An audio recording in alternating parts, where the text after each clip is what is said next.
you go. Unexpected, victorious Tornado Energy. 2016 Wargaming Continental League World Champions.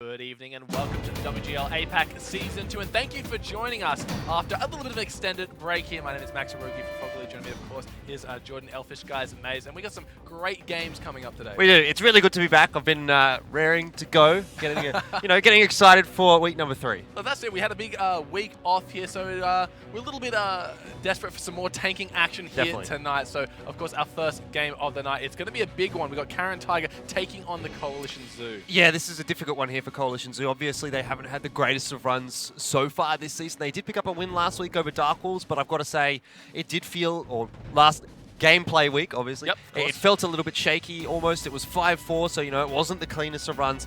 And Caren Tiger at the moment are looking like one of the best teams in the competition. So I definitely think Caren Tiger coming into this one should be feeling pretty confident, and Coalition Zoo are definitely going to be maybe shaking in their boots a little bit. Yeah, like we said, it has been, like you said, a week's play off. So hopefully Coalition Zoo have had some time to kind of refine their strategies here, because they have been struggling time and time again in the past. Hopefully they have had a chance to kind of, get back on their feet, because we know that this team is capable of so much more. But like we said, they are up against Caren Tiger, a very formidable opponent, taking Dark Wolves out last time they played. And like I said, wasn't a too convincing fashion, so there are still some chinks in the armor, some weaknesses for the Coalition Zoo to exploit. We'll just have to see if they can do it. Yeah, look, I mean, Caren Tiger here, they are at the moment, I think, sitting on 3-2 on the standings. So, they're not having the greatest of runs. It's not perfect, but there are still some things that they are showing good signs from. Standings are ready. We'll bring them up. Have a quick look and see where everyone has fallen on the table. Like we said, it's been a little bit of a while since we've been back here, so to refresh your memories. We've got EL Gaming on top, currently 5-0. No surprise there. Horseman, Team Efficiency, and Caren Tiger will be making up your respective top 4. Yeah, some very surprising positions on those standings coming out even after the first couple of weeks. Obviously, no one really thought that B Gaming was going to be sitting down in 8th. I think Horseman and Team Efficiency at the moment in 2 and 3 are probably feeling pretty good about themselves, but Caren Tiger and Meltdown again probably still struggling or trying to breach that 2nd and 3rd position, which they would be wanting to find themselves in. So, I think this week is going to be really telling here, because throughout this week is going to be the end of the first round robin sort of session. By that stage, then we'll start to figure out who's sort of supposed to be sitting where. And it's a big week here for Horseman and Team Efficiency, both of which have got some difficult opponents. Caren Tiger for Team Efficiency. I think Horseman's going up against EL Gaming this week. So definitely some things that they need to sort of step up and really show us if they're to retain that 2nd and 3rd position. Yeah, and the bottom half of the leaderboard not looking too crash off for Coalition, Dark Wolves, and B Gaming. None of these guys being able to pick up a win yet. So hopefully when their opportunity rolls around to see each other on the opposite side of the battlefield, these guys will be able to get a little bit of a boost of confidence here. But for the Coalition Zoo, their time for a win starts now. They're up against Caren Tigers, and it's going to be a tough one. Caren Tigers have been looking very strong. You can see 4th on the leaderboard right now, and that top 4 is a bloodbath. It definitely is. I guess it sort of feels to me like anyone from 2 to 5 can beat each other, and anyone from sort of 6 to 8 can beat each other. But I think there's not too much sort of leeway in between those groups. And obviously, number 1, I think everyone always feels like EL Gaming is going to be able to pick up the win there. So it feels to me like there's 3 sort of distinct groups at the moment in the standings. I'm just waiting to see whether or not B Gaming is going to be able to rejoin that sort of upper echelon. Have a look at the schedule to get you guys informed on what games we'll be playing tonight. Of course, we've harped on about it enough. Caren Tigers versus the Coalition Zoo will be our first game of the series. And of course, it's a nice half-day Friday. We have B Gaming taking on Dark Wolves as our last game of the night. Yeah, a really, really important game here for B Gaming, because we've kind of identified the fact that they're really not performing this season how they really should be. And, there is no better time to start getting wins on the board than now. And as we are heading in towards the late stages of Phase 1, I think this is when they need to really just step up.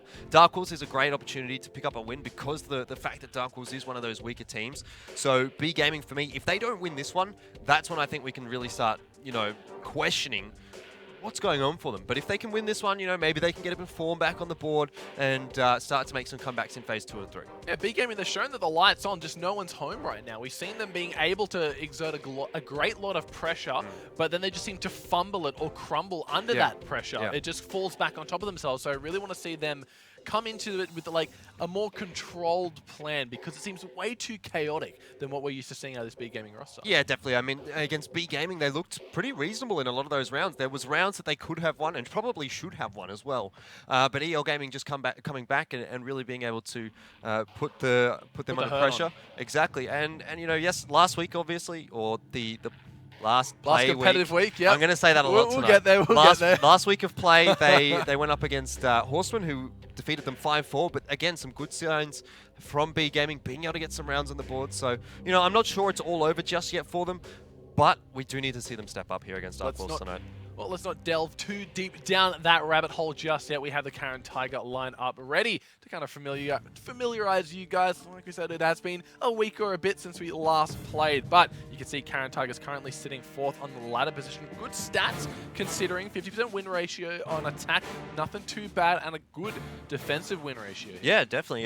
Looking pretty good this lineup. I mean, they've had some changes since Season 1, but the changes do seem to be working out. Maro coming in, he's done a good job. I think Nadeko as well. One of those new players for that lineup. He's done a pretty good job too. So overall, this Caren Tiger lineup is looking like a definite threat. Oh, it's really looking strong. I want to see these guys back in full force tonight. We all think here tonight that Coalition Zoo, they really got their back up against the wall, and I expect Caren Tigers to really show us why. But let's look at the other side of the battlefield tonight. We have the Coalition Zoo with, in my opinion, one of the best camos in the game.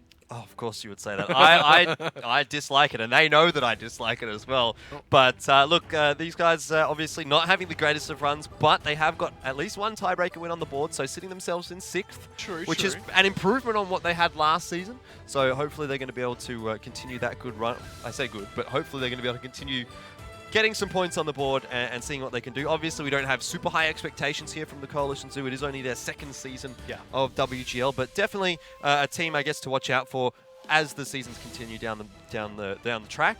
And you know, we'll see how they go tonight. Yeah, hopefully their roster can get a little bit more consistency. We have seen players coming in and out here, but the title fight of the night, you got Yupa taking on Crazib. Tell us a little bit about these two players. Yeah, so both these two guys are kind of like the heavy tankers, I suppose, for their team. Yupa actually is a bit of a flex player. He plays quite a lot of things, but he's one of the top damage blocked in the actual league at the moment. I think he's sitting in towards position number 4. Crazib sort of 11th in terms of average damage blocked per round.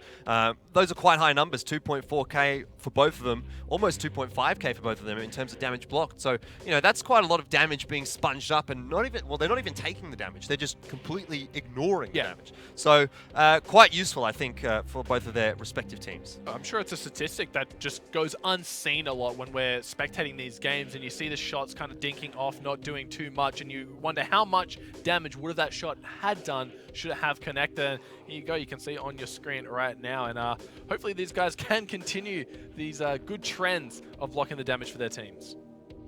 Yeah, so I think really when we look at these two, to me it feels like Yupa's probably more of an impactful player for those two teams. And I got to say, I feel like Yupa's probably the most impactful player for Caren Tiger as well. Yeah, he's up towards the top in terms of average damage dealt. He's up there for the average, obviously the average damage blocked as well. So, you know, he's really getting those important stats and making good use of really his tanks that he's being able to pull out in the battles. No, he's definitely been crucial to why Caren Tigers have been such a dominating force in Season 2, and I'm really looking forward to watching him play tonight to see just what magic he can pull out of the hat for us against the Coalition Zoo. So I'm sure they got to come into a game plan, target out Yupa, make sure that our damage block stat isn't as high as he would like it to be coming out of this series. Yeah, definitely. And I think, you know, when we start to look in towards the map picks here for both of these teams, it's kind of going to be a little bit interesting as to what we see coming out from Coalition Zoo, because I think it's more important for Coalition Zoo. To me, Caren Tiger has a bit more of a bigger map pool, and we see Muravanka picked up by Coalition Zoo there as their first pick. That's a good pick for me. I think that's one of the maps that they could potentially be able to pull out some wins on. Ruinberg, the pick from Caren Tiger, that's going to be difficult for Coalition Zoo in my opinion. Yeah, it's one of those maps. I really like Ruinberg. I really like the versatility that it offers. We definitely see some unique strategies come into play. So, Caren Tigers, very strong roster, pretty much all around. So, Coalition Zoo, they might be the team to have to try and throw a spanner in the works here to pull out a win. Well, I think this has actually pretty much gone as well as it could have for Coalition Zoo. They've got Muravanka as their first pick. They've got Prokhorovka as their second pick. Yeah. And those are the two maps that we sort of identified before this game that the Coalition Zoo might be able to have a chance on. So they've given themselves as many possibilities of picking up rounds as they can. And I think they've done a good job in this map veto here. Whether or not it's going to be enough, I'm not so sure. Caren Tiger, as you said, a very strong lineup. So we'll see how it goes. But obviously the final pick there from Caren Tiger was Ghost Town, which is a very good map for them so far this season as well. You know, so overall, I like the map picks for Coalition 2. I think Ruinberg's maybe a 2-0 for Caren Tiger, but then Muravanka and Prokhorovka, I could definitely see Coalition 2 getting a couple of rounds on. Still think Caren Tiger's going to be able to pull this one off, though. Yeah, I really think Caren Tiger just are the more strong team coming into this. So Coalition 2, they're really going to have to work extra hard to make themselves a little bit of a stronger competitor here tonight. But like you said, Muravanka, Prokhorovka can go both ways. We know that Coalition Zoo are more than capable of taking a few rounds on here. But if it does come down to Ghost Town, I can't conceivably see Caren Tigers conceding that round. Yeah, no, I don't think so. It definitely, to me, feels like Caren Tiger should be able to pull this one off. I'm probably going to go 5-2. I think 1 round of Muravanka, 1 round of Prokhorovka is what I'm going to give Coalition Zoo, but I don't see them getting much more than that. Yeah, I'm going to give them 5-1, of course, over to Caren Tiger. I think they just have too much gas in the chamber, and Coalition Zoo, they've just been showing up empty too many times right now for me to really be convinced that they can take it to such a top squad like Caren Tiger. Of course, Alex agrees with me on this one as well. You're the optimist here today, John. Coalition Zoo, yeah, so, maybe. Tables have turned, mate. Well, look, I mean, they've got a good map pick. I feel happy about them. They looked okay last week against Darkwood. Maybe they can carry that momentum through here. But definitely here on Ruinberg, I think. Competitive week. Hey? Last play Yes, week. last week of play. I think they're going to have to sort of change things up a little bit here on Ruinberg. Last week we saw, or last competitive week, we saw them with the SU-14, the SU-14 meme, as we've liked to start calling it. It didn't work out very nicely. Pac-Mania's the poor soul that had to take that artillery into that game, and it looks like Coalition Zoo this time on the attack have gone for something a little bit more standard, I suppose. Triple mouse, though, is interesting. It hasn't been buffed yet. I could definitely understand it once the mouse gets the buffs. But at the moment, the mouse is still in its, I suppose, unbuffed state. A lot of bat chats on the field there for Coalition Zoo as well. So I think, to me, this is going to be a 2-flag push for Coalition Zoo. Over on the side of Caren Tiger, pretty standard defensive setup. Not really much to say about it. I think they should have enough damage to pull through those mouses, though. You know, AMX 50Bs, a lot of damage there. Bat chat, a lot of damage. Even the T10 is able to pump out quite a bit of damage for a tier 9 tank as well. So, look, I'm feeling pretty comfortable for this one for Caren Tiger. We know there are similar. We've seen similar things from the Coalition Zoo coming out on Himmelsdorf as well. They like to do that triple E100 push, so maybe they've taken a little bit of similarities from that and chucked it into to be honest, I actually kind of like the mouse coming out here a little bit more for Coalition Zoo than the E100. We have started to see the mouse start to get a little bit more popular throughout the APAC region so far this season, and it seems to be working out for the teams that pick it quite a lot better than the E100 is for Coalition Zoo at the moment, and especially considering that the mouse is going to be getting buffed in the next patch. I think it's maybe good here for Coalition Zoo to just start getting a bit of practice on it, start getting a feel of it, and you know, it works with their playstyle. Given the fact that they like those E100s, it should be a pretty standard transition going over to that mouse. The Zenlong just early going up for a little bit of a scout play here. Coalition Zoo, they've split off into 2 groups, keeping all their heavy tanks on one side and the bat shats on the other, maybe going for a 2-prong attack on that 2-hill. Yeah, a lot of bat chats actually coming out here for Coalition Zoo. So this is some sort of bait strategy, some sort of trap, something like that. They want to catch Caren Tiger off guard with these bat chats, so the bat chats can just lay out their clips into the sides of one of these heavies or something like that and retreat, and then they can get the advantage from that. So it's almost imperative here for these bat chats that they don't get spotted out at the incorrect time. If they get spotted out, Caren Tiger's going to have all the information, and that's basically the strategy completely demolished. Yeah, that's it, right? So if Caren Tigers, we saw Zenlong going for an early scout, didn't spot anyone up. Madhouse in his mouse will be spotted, but Nomad and Joke up the rear. They're just going to be coming in with a wall of tanks right now. The ugliest, the most beautiful wall you've ever seen. No, I take that back. Someone vomited on the tanks.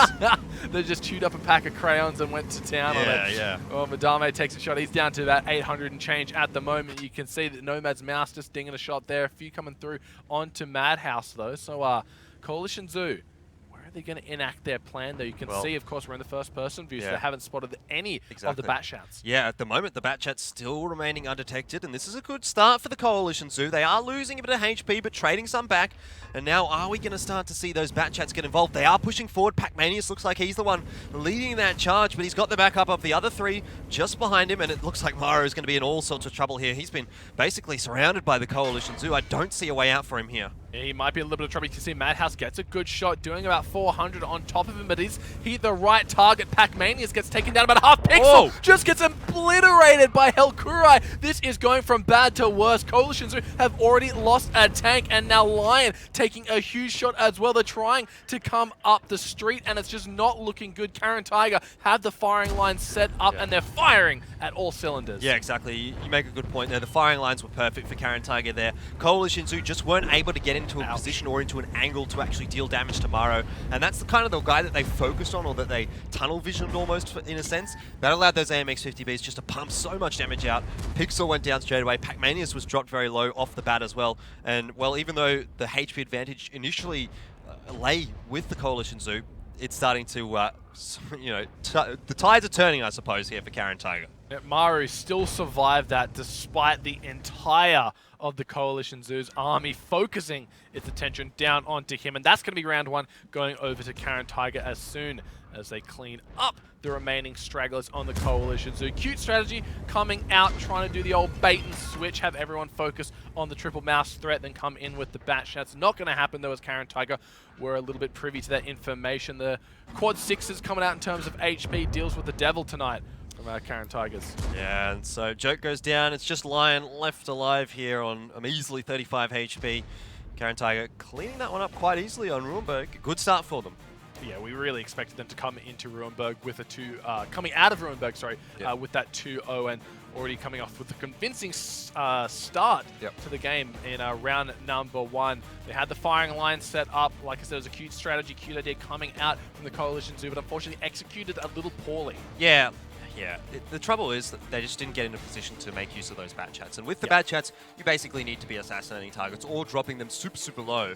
And that just didn't happen at all. The Batchats really didn't get that much damage across. Maybe they got some on later in the piece, but when the damage was important, when they had the chance to be able to pick up the win there early on, as soon as those Batchats pushed in, they just weren't being able to deal the damage. And the AMX 50Bs were able to take advantage of it. Like I said, they just absolutely demolished their opponents. And, well, it is what it is. AMX 50Bs reigning supreme on Ruinberg. I think you're right. The second that Coalition Zoo played their trump card, you can see Helkurai, his accuracy was on point. They just obliterated Pac-Manius. He didn't stand a chance. I think he was alive for maybe 2 seconds, maybe got one shot off just before...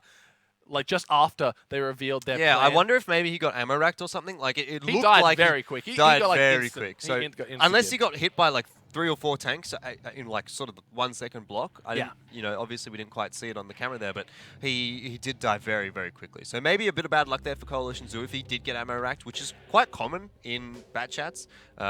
You know, you can get shot quite easily in the ammo rack. They do have a bit of an ammo rack that sticks out, but yeah, I don't know. I guess that just remains to be seen. Oh, we'll have to see if the post-game can shed some light on the situation here, show us who are the top damage dealers of the game. And Yupa, he was our player to focus, and don't you just love it when a storyline comes together, Jordan? Well, look, he's at the moment sitting on 5th in terms of average damage dealt.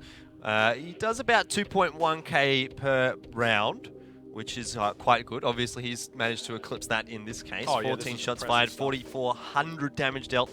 It's pretty much almost every single shot. I think he's probably penned maybe 10 of those shots. 10 or 11, something like that, and he's managed to pick up a kill there as well. Lion doing a pretty good job in his Batchat, but again, you know, we're missing 3 out of 4 of those Batchats or Batchat APs from Coalition Zoo, and on the top 7, and those are the guys that you want to be seeing up there doing the damage, and they're just not there. Yeah, Yupa just had the perfect line of sight for the flank coming through the Batchats. He was in the correct position, so never had to use the low mobility to kind of move around and get corralled. He was just able to get the shots off. I got to make a joke here about Pac-Manius. He was in the Batchat AP this time, and last time he played on Ruinberg, he picked up the SU-14. He was the shield wall that did 0 damage. Even this time, with a normal tank, he hasn't been able to do any damage on Ruinberg. So the curse continues for poor old Pac-Manius. Taking the short straw once again, unfortunately, Pixel. I think Pixel was the one who died instantly, actually. You can see it there, not getting a single shot off. Pac-Manius at least was able to fire a few into the distance. But poor Pixel going down without leaving even the shred of impact on the map. At least when Pac-Manius died in the shield wall, he prevented some damage in his lifeless corpse. Well, I mean, it didn't work out too well for them anyway. It didn't work out too well for them this time, but look, it was pretty expected, to be honest. Caren Tiger always looking pretty strong here on Ruinberg. Coalition Zoo haven't had the best of times so far in Ruinberg. I mean, they've played it 4 times, twice on attack, twice on defense. Haven't won a single time so far. Now they've played it 5 times, still haven't won. So I think we're starting to get a bit of a trend here for Coalition Zoo. They might want to start avoiding Ruinberg. Oh, well, we saw in Caren Tiger's player lineup that they have quite a low win percentage on attack. Their defense one is much higher. So if they are going to be able to take any of the rounds tonight, I do predict it should be on a defensive side.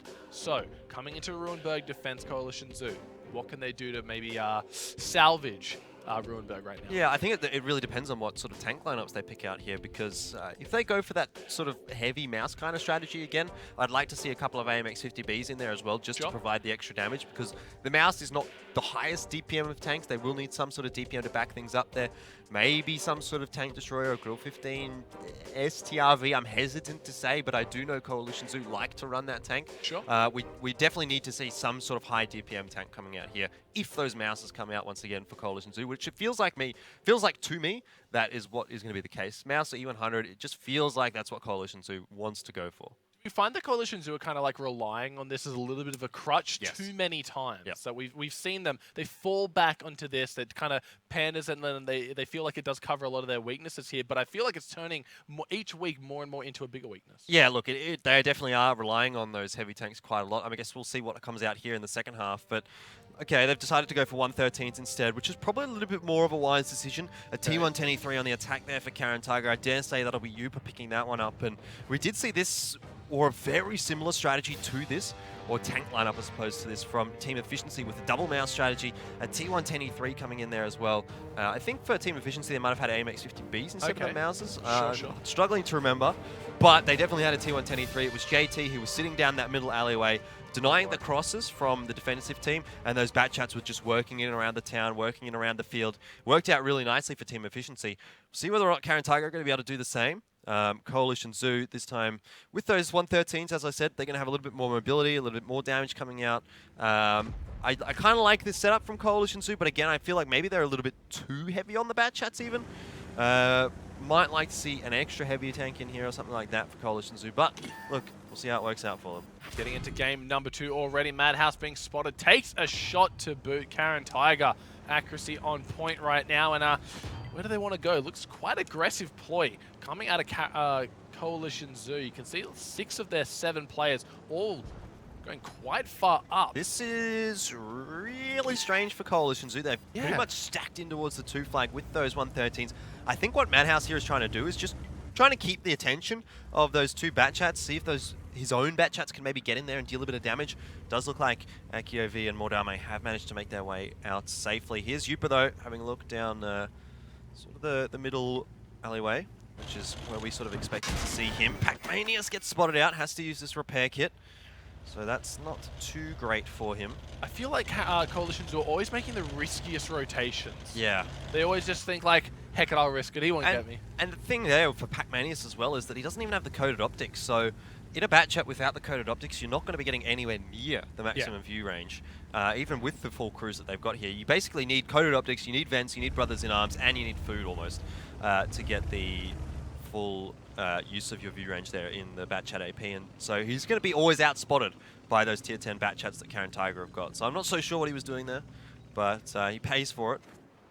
We'll have to see if the Coalition Zoo can mount this defense. It looks like they have sent a few of the Batchats back towards that middle area and just trying to cover all the bases here. Caren Tiger's not really sure where they want to push just yet. They have 4 of the 7 set up to go for a 1 flag, but you can see Zenlon and Maro moving on up in the rotation, actually coming through. Caren Tiger, they might be going for the 2 flag after all. Yeah, well, Coalition Zoo at the moment don't have a huge amount of information. They can't see anyone right now, so they don't know exactly where Caren Tiger are. Obviously, they have a pretty good indication that they're sitting in the city somewhere, But where the Caren Tiger are going to strike is really the question here for Coalition Zoo. They do manage to do a bit of damage over to Yupa, but Yupa's pretty high HP tank, so he's not too bothered by that just yet. At the moment, Caren Tiger sitting pretty tight. Their mouses, Moise, starting to push up. Maro and Zenlon. The slow but steady attack is going to begin here. Madhouse might be caught out in the middle of nowhere. Trading damage aren't right too there. interested in him. Yeah, 400 onto Madhouse. Where are the rest of Caren Tiger right now? Mouse and Zenlon go past completely unscathed. So, rotation by them. Nomad and Joke are there, and you can see Lion, Pixel, and Pac-Man is all rotating back around to bolster the Coalition Zoo's defense. Caren Tiger, they need to strike soon. It's a really quick rotate here for the Coalition Zoo. But Polly, at the moment, in his WZ-132, he's hanging around towards the one flag, so I'll be interested to see if he's actually going to get up in on that one flag, cause a bit of a chaos in the midst of Coalition Zoo. Be interesting. Cause a little bit of chaos would be nice. He's in the appropriate position to do so, especially whilst the Coalition Zoo's attention is so heavily focused over on the Caren Tiger. You can see once again Akiuv and Helkure not sure where they want to be just yet, and kind of moving out and in, weaving in between the buildings, making sure they're not getting spotted. Akiuv maybe going for a push up the F line. Hasn't decided on it just yet. You can see on the side of Coalition Zoo, they do have both the villages, a few of the villages actually in complete lockdown here. Yeah, I mean, they've got a pretty good defensive position for that 2 flag, but it sort of feels like they've set themselves up in a position here with those 113s to brawl. And when you're going to be brawling up against a couple of Mouses and a T110E3, I don't think that's necessarily the ideal situation for you here, Coalition Zoo. So we'll see how this works out, but if they do get into sort of a head-to-head fight, I just don't see them being able to pick this one up, even with the backup of those 2 Batchat APs sitting up in the top corner of the map. Not a slugfest you want to take right now. Joke taking the brunt of the damage. He goes down about 800 health. He's only got 940 left. He is able to trade a shot onto Zenlon, but it's not doing too much damage now. Nomad caught in the firing line, 777. Lucky Sevens. He goes down to about half health. You can see some of the shots being returned onto Madame and Akiuv. Mouse, I mean, Marin actually is able to get the kill onto Joke. Yeah, these trades the Coalition Zoo are taking are just no good at all. I mean, you could see Joke, he took 2 mouse shots. He managed to trade 1 shot of his own back into one of the mouses, and that's definitely not a situation you want to find yourself in. And the Batchat APs, they haven't really managed to do enough damage here for me. Caren Tiger have pretty much pulled this one off quite nicely. They do have a tank advantage, which is going to be equalized, but it does feel to me like these Caren Tiger guys are going to have a bit of an advantage here. Now, the only sort of takeaway for Coalition Zoo is they are going to have the mobility. They've got 4 Batchats left alive, whereas Caren Tiger have 2 Mouses, a T110E3, which are very, very slow tanks. So maybe Coalition Zoo can outmaneuver Caren Tiger here, but they're going to have to get pretty lucky there. Yupa actually missing his shot onto Chippy. That's not great, but look, I think this one's almost all said and done. Yeah, the only possible target that could maybe take out here is Polly. He goes quite low, but I don't really see them feasibly taking out the other 3 members, Yupamara and Zenlon, all very high HP, very durable tanks at the moment. Lion, Pixel, and Chippy's there kind of bleeding out right now. You can see 1 tank on the 2 base right at the moment. A minute left on the clock. Pixel rotating very far into the enemy spawn point here. He's going to regroup with Lion, maybe go for a little bit of a hit and run here, but 3.5 minutes left on the clock. Caren Tiger, they have a lot of time to work with here. Chippy flirting with death, and I think he may get taken down. Yupa gets the final blow, but he got 2 shots off in the process. He was between a rock and a hard place there. I mean, this is still clutchable for Coalition Zoo. Lion is going to have to get the reset. I'd love to see it. Maro, I mean, he'll be easy to reset. Lion should be able to spot him out quite easily. He does get the reset there. I think he might have just done a critical hit or something. But regardless, the reset comes out, and you know, a couple of Batchats do have a lot of damage that they can deal very quickly. 3 minutes to do it in, or, well, I mean, 3 minutes to survive, ideally, for Coalition Zoo. But, yeah, it's so difficult. It's going to have to be pretty much a perfect game from Lion and Pixel here. Yeah, it seems like their idea right now is to just come in for those hit-and-run stall tactics and make sure that they can't win by a flag capture there. Coalition Zoo, they've recognized that there's no way they're going to win in a straight-up 4v2 deathmatch. They need to run the clock down if they want to have a hope of winning this. Well, the trouble becomes now, like exactly now, when Caren Tiger get those 3 tanks on, suddenly they've only got 20 seconds left to work with. The guys on Coalition Zoo should be off the reload. They would have clipped as they were running away there. and they should be coming off the clip right about now, so they will have their shots available. But are they even going to be able to get there in time? I mean, Lion, he's got 10 seconds to get in position. Pixel's going to have so much difficulty getting through a mouse. I think they might just be able to get a reset here. 2 seconds, 1 second. Lion. He needs to get the shot. He needs to do it now. Don't think he's going to have enough time. That is going to be Caren Tiger taking the second half of Ruinberg with a nice flag win for them. Yeah, look, it was just a little bit of a misplay there for Coalition Zoo, going a little bit too far away from the flag. They should have recognized that there was a very real possibility that 3 tanks are going to be able to get onto that flag very quickly, and they did get caught out a little bit by the time of there, but I think, you know, to be honest, that was almost all over anyway for Coalition Zoo, so I don't think they're going to be too bothered by the fact that they lost that to the cap. They had a very small window in which they could pull out a victory here, and unfortunately they just couldn't capitalize on it. Like you said, they retreated too far away to make sure that their reloads were done uninterrupted, but unfortunately for them, Caren Tiger were the wiser of the 2 teams tonight and just went for the straight 3 cap on the 2 base, and taking out Ruinberg 2-0. Very convincing out of them, but of course coming into map number 2, that's where we think things can get a little bit dicey, and the Coalition Zoo can maybe answer back with a round. Yeah, definitely. Thought that Coalition Zoo here were going to have some trouble on Ruinberg. Caren Tiger quite comfortable on that map, and then, you know, coming into number 2, as you said, it is Muruvanka. So that's going to be an interesting one. I think we'll first have a look at the post-battle stats for Ruinberg there before we get too far in that discussion. Good call. Of Muruvanka. You can see Lion up the top doing a lot of damage in the bash, but unfortunately not enough for the Coalition Zoo to scrape them over the line. Chippy as well did quite a lot, but that's where the good things end for the Coalition Zoo, as the remaining 5 of the top 7 all Caren Tiger players. Yeah, well, I mean, what you got to remember here is that Lion and Chippy were the 2 last tanks alive here for Coalition Zoo as well, so they were able to pad their stats up a little bit, get a bit of extra damage out. But moving on to the second half of the scoreboard is where we're going to really start to see the story unfold here for Coalition Zoo. We'll see who wasn't able to get their damage out and who was really being, I guess, the anchor of the team. The poly, unfortunately, for the Coalition Zoo.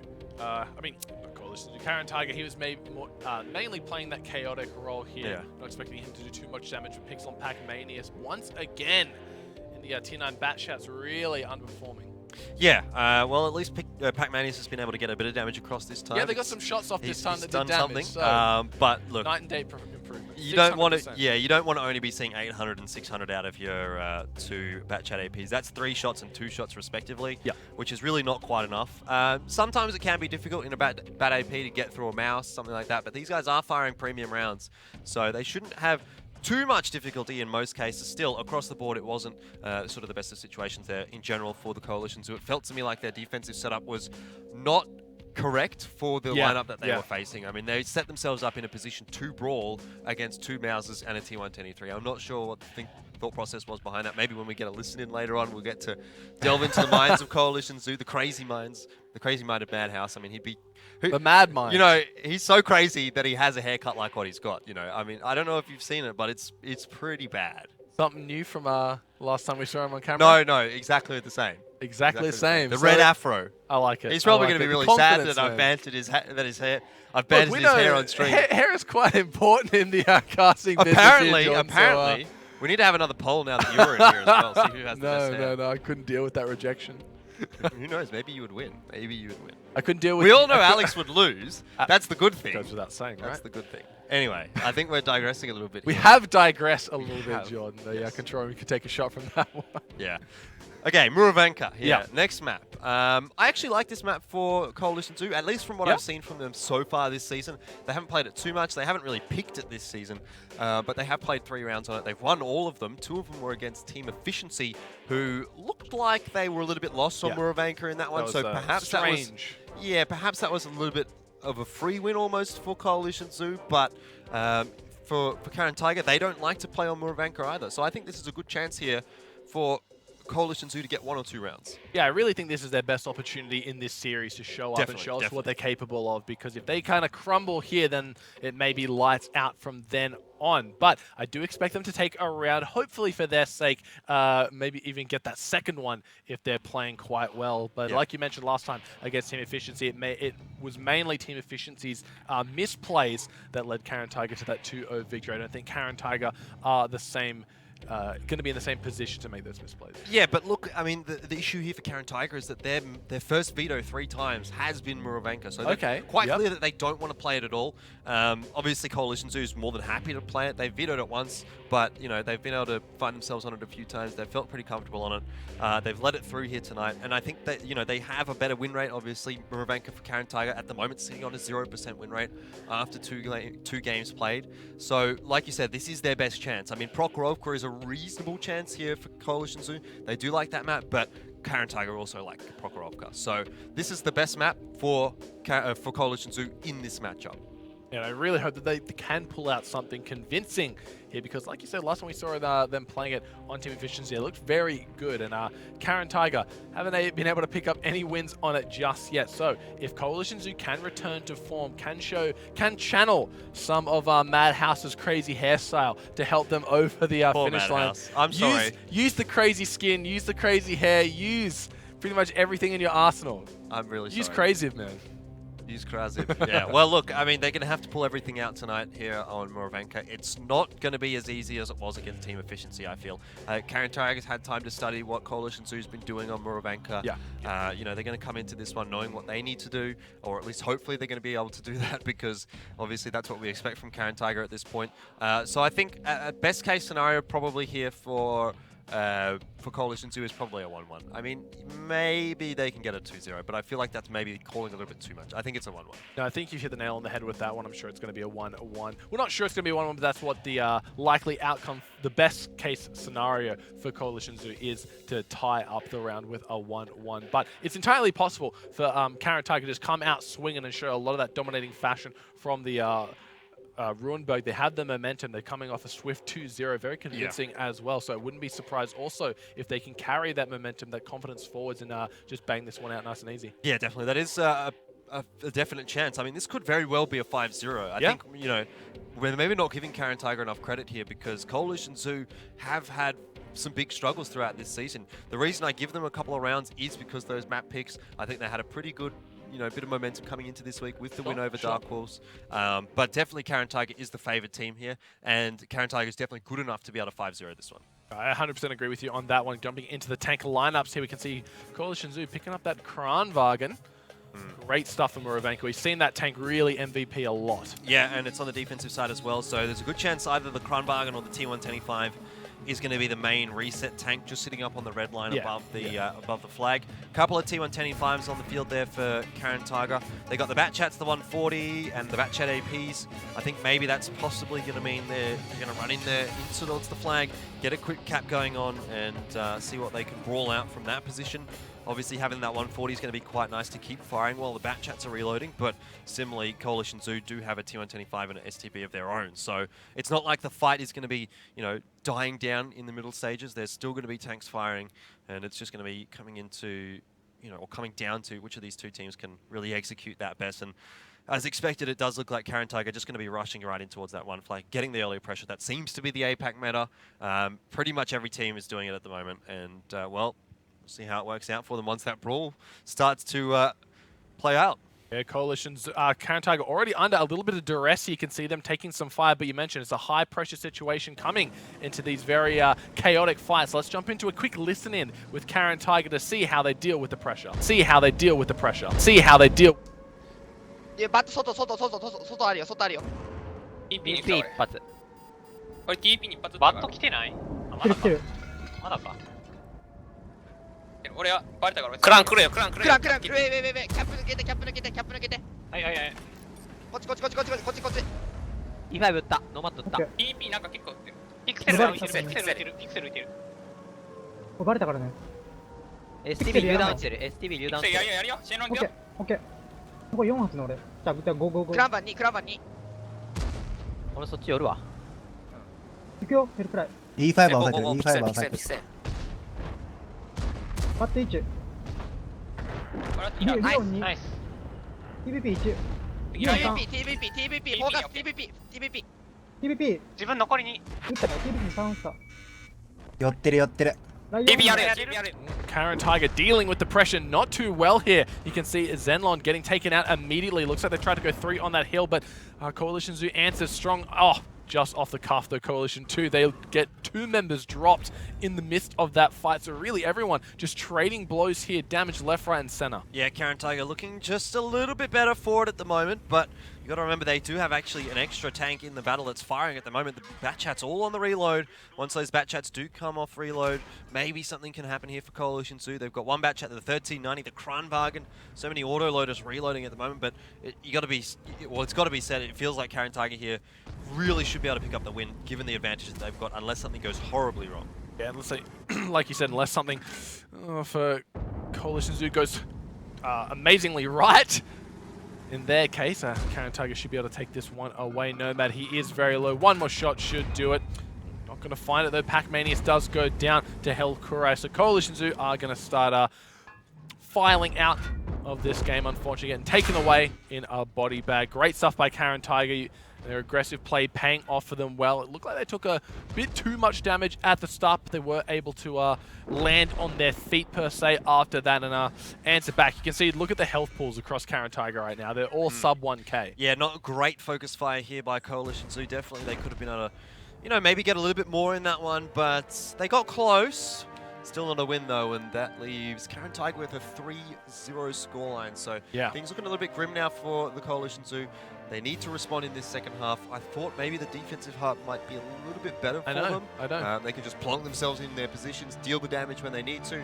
But Caren Tiger really took the fight to them, and I think that's what Coalition Zoo needs to do here on the attacking side as well. It looked very rough. They were instantly able to get 3 tanks into that 2 flag, and then it just, well, 1 flag, sorry, then it just went pretty much over from then on out. Like you said, the focus fire just was not there. Everyone on the side of Caren Tiger were below 1k health, so the damage was just getting dealt. But if you just shuffle those numbers up onto the correct tanks, that's some dead tanks that could have been a completely different story. Yeah, I mean, the resets were actually pretty easy there for Coalition Zoo. The Kranwagen was having no worries. He was bouncing turrets off the front of his tank, the front of his turret, sorry, obviously, as the Kranwagen does. But, you know, it just felt like Caren Tiger were like, all right, stuff this, we're going to go in. We're not going to get reset anymore. Let's just take the fight to the Coalition Zoo, and worked out for them. Well, this is definitely going to be a high damage game, I'm sure, as we have a look at the post-battle stats. Because like we said, everyone was very, very low coming out of the end, and look at that, just lighting up your scoreboard here. Yeah, Joke in STB1 doing a pretty good job there for Coalition Zoo. It is a pretty high DPM tank. You know, sometimes the RNG is a little bit trolley in terms of where the shell's going to go, but it seems like he's managed to get the damage out here. Unfortunately, not enough by the looks of things here for Coalition Zoo, because we do see, you know, the majority of those tanks, or the majority of those tankers are the guys on the Caren Tiger, and the 2 bat chats, that's exactly what you want to see. You need those bat chats to be doing the damage. The Object 140 of Upa as well, getting involved there. So just some good stuff across the board from Caren Tiger. Nice, what we want to see, really. Chippies and Kranwagen getting those resets, doing not a bad lot of damage, and most of those were the resets. Unfortunately, couldn't really translate it into more than that, but this is kind of where the story reaches its plot. Madhouse, Nomad, Pac-Manius, and Pixel all taking up that 11th to 14th spot on the leaderboards here. None of them being able to break that 1k damage threshold. Can't really blame Pac-Manius in this situation in the 1390. It's very difficult to, you know, hit shots in the 1390 because it doesn't have the greatest of accuracy, especially when tanks are driving around as quickly as they are. But Pixel with only 1 shot fired and 1 shot worth of damage dealt is really not quite what you want. No. Nomad 10 shots fired. He's only managed to really connect 2 there, which is really not quite good enough there for Coalition Zoo. So something needs to change here in the second half of Murabanka, and it needs to change quickly, because if they drop this one, that's 4-0, and to me it feels like if Caren Tiger get on that kind of a roll, they're not going to let it slip. No, that's exactly right, and we really hope that if there was any shining light for the Coalition Zoo tonight, it was the defense side of Muravanka, and that's been blown out of the water. So they're really going to have to show up on attack, pull out something strong and aggressive, hopefully not run a triple E100 or mouse strat, as we've seen them do time and time again. I don't think they're going to be doing that. I know they're not going to do that. At least I hope not.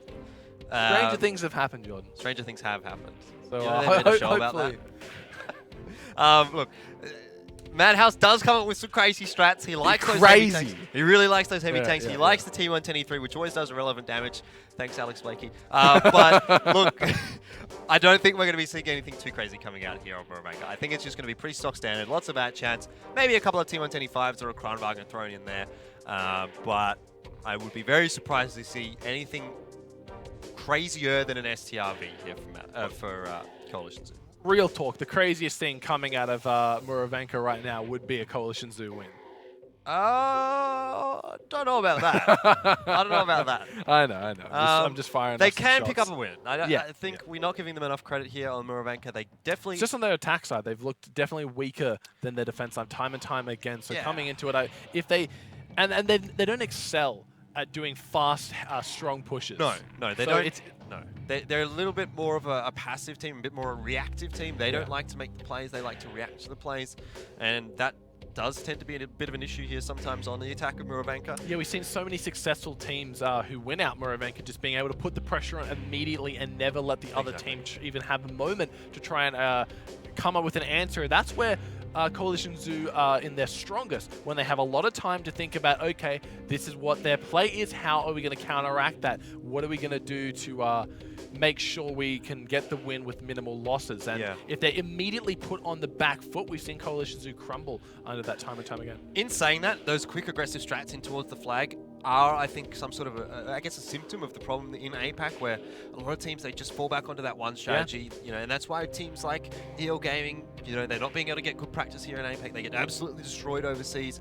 I really want to see, on Muravanka in particular, a bit more of adaptation, I suppose, from the teams here in APAC. They're always going in for that flag, that early flag push. Would like to see them, you know, I don't remember the last time we've been venture to the around Magic the Forest. south. Well, last time I think it was Team Efficiency, and they got absolutely wrecked. Yeah, they just kind of tried to go for that like sweeping push where they had a tank set up on like four across in every angle and go for the right hook, and it just kind of failed abysmally. Yeah, need to see some sort of changes here. Maybe don't need to, but eventually teams like are going to start to figure out how to defend on Muravanka here against that strategy, and certainly the international teams are going to be able to do that. And when we get closer and closer towards the grand final, we will need to see the teams starting to adapt, starting to get some new strategies, and really throwing the curveballs. Otherwise, they're not going to be able to stand up on the international stage.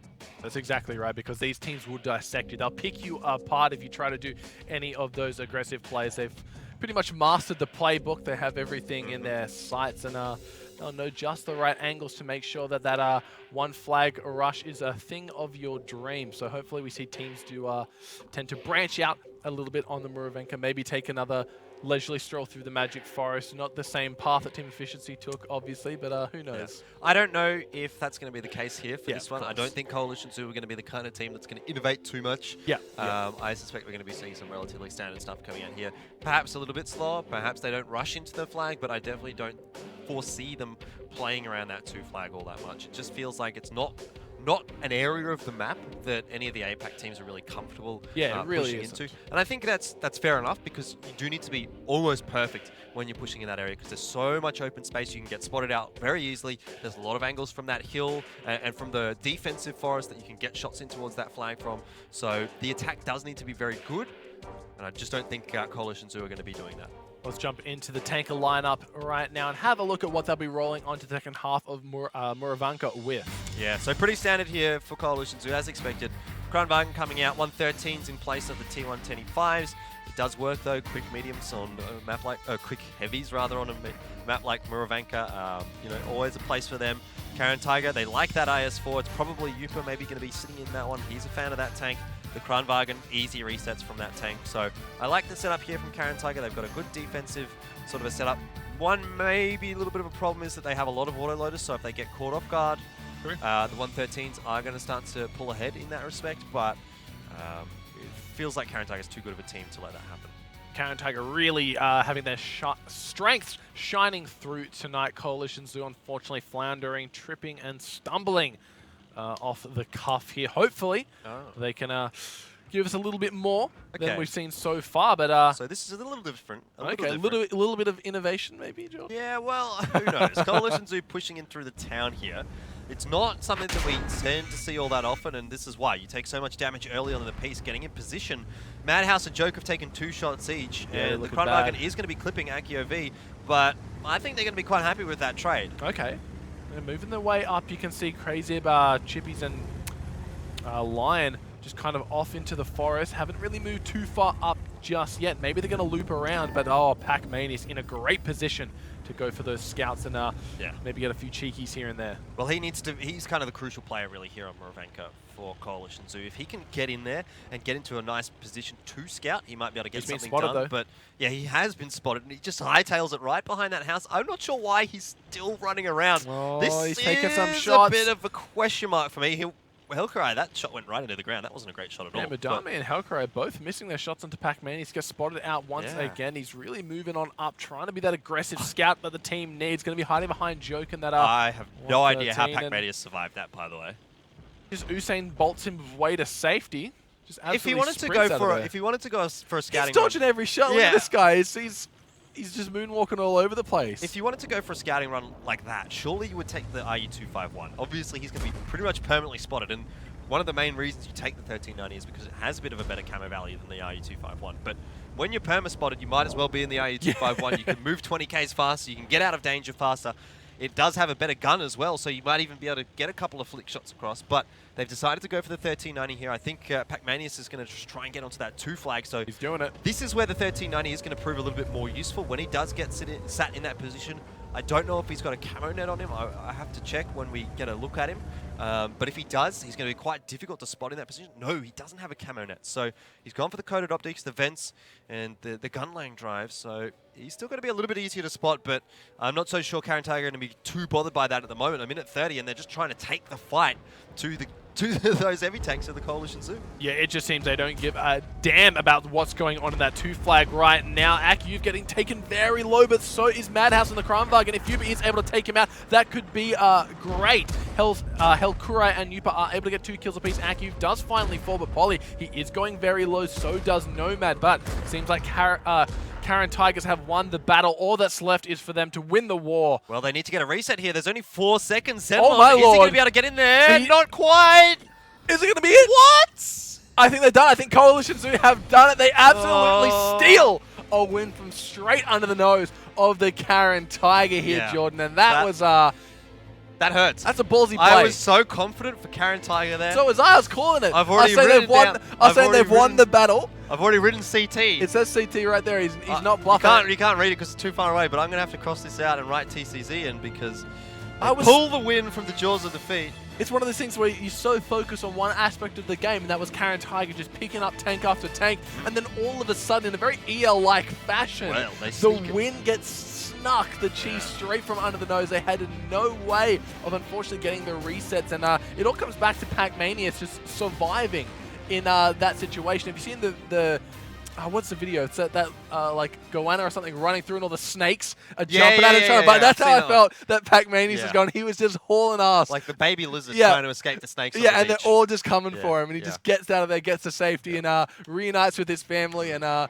takes the battle away. Yeah, well, that's the win for Coalition Zoo on Moravanka that I talked about. Probably not the fashion that I thought it was going to come in, but they get the 1-for-1 there, and they're still in with a chance here to pick up maybe a round or 2 on Prokhorovka. Coalition Zoo full of surprises right now, and let's have a look at the post-battle stats, which definitely will tell a lie to how this game ended. Yeah, definitely. I mean, these stats are almost irrelevant, given, lots of irrelevant damage here. That's our favorite word in APAC. Lots of irrelevant damage. Caren Tiger doing lots of it. But what I would really love to have seen is sort of like the cap and well, most of the cap points. There was no decap points, but Pac-Manius must have been sitting on that flag for quite a while. He'd have been setting himself up with some nice cap points. He was really the crucial one there for Coalition Zoo. He was the one that had all that cap timer built up. If they had been able to reset him, it was a win for Caren Tiger. But not the case, and well, Coalition Zoo making the right moves there on the attack. Just in the nick of time. I mean, if they had have gone onto that cap 1 second later, Caren Tiger would have got the reset. Well, that's the thing, right? Like you said, Pac-Manius, he's building up that threshold of cap time, and then all of a sudden the other 2 tanks come on, and then Caren Tiger thinking, holy crap, we have to go for this, we have to break it, we have to move now. Or it's looking like, oh, we got a minute maybe left, and then it's like 3 seconds left, and it's that unfortunate stuff for Caren Tiger. It's Great something. stuff. It's always something that has to be in the back of your mind when you're playing. That there can be extra tanks that jump on that cap and really drop the timer quickly. So Caren Tiger not quite aware of that, not ready for it, but to be honest, it's not really a big deal for them. They've lost 1 round here, but we can expect them to drop 1 or 2 rounds and then probably close things out. Well, coming into the next map, Prokhorovka, was it? Correct? Yep, coming into the, like you said, it's good for Coalition Zoo, but it's good for Caren Tiger as well. So interesting stuff coming out of Muravanka. Hopefully we get some more exciting games for us tonight, but I do expect Caren Tiger to be back on form. That was a very sneaky win that Coalition's a very unorthodox win they were able to pull out for themselves tonight. So unless they have 4 more of those in their bag of tricks, I really see Caren Tiger still keeping a level head and taking this series out 5-1. Yeah, definitely. I think across the board, Caren Tiger has the individual skill needed here. They should be able to match up pretty well with Coalition Zoo. On Prokhorovka, both teams have exactly the same win rate. They've got 3 played on attack, 3 played on defense. They've won 2, lost 1 on each side. So overall, a 67% win rate for both teams here. So both teams going to be coming into this one feeling pretty confident about Prokhorovka. I think a couple of the wins for Coalition Zoo on Prokhorovka were early on in the piece when when the STRV was kind of a little bit of an unknown. They were able to take advantage of that, abuse it a little bit. But now, to me, week 3, heading into week 4 and 5, teams are going to be starting to feel a bit more aware as to how they want to deal with the STRV. They're going to be used to it, and the Kronwagens, of course. But I think the STRV is a bit more of a curveball.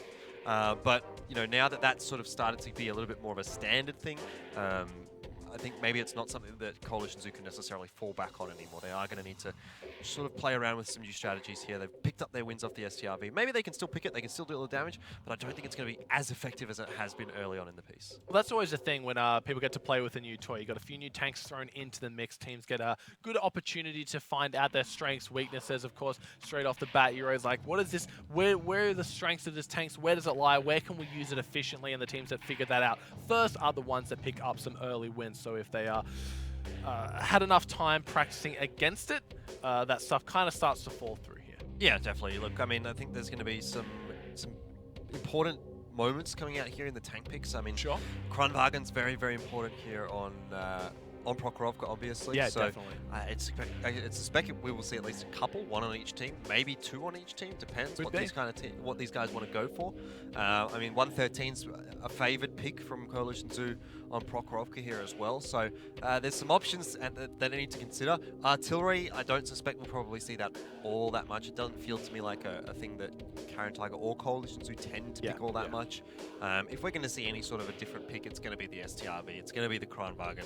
IS7's going to be put themselves in here with a good performance as well, you would expect. So, like I said, I just don't think it's going to be too crazy from either of these teams here on Prokhorovka. It's going to be just fairly standard, I feel. Well, it's one of those maps that really lends itself to the standard line of play here. You kind of pretty much have everything that you could want on a map, all these different elevations you can play with, different line of sights, small little village area, small little kind of tree-ish overgrowth, and pretty much pick your poison at that stage. Where do you want to fight, right? Yeah, exactly.